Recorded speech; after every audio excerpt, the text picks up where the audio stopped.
In this video, we'll set up the system environment variables for Java. Open the Windows search bar and type Edit the system environment variables. Then click the result to open the System Properties window. Now let's configure the path variable. Click Environment Variables, select the path entry, and choose Edit.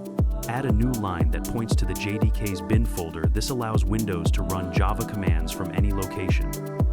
After adding the path, click OK to save the changes. Next, we'll add the ClassPath variable. Click New under System Variables and enter the name ClassPath. Set its value to ... This tells Java to include the current working directory when running programs. After setting the variables, make sure to restart your computer. Windows applies environment changes only after a reboot.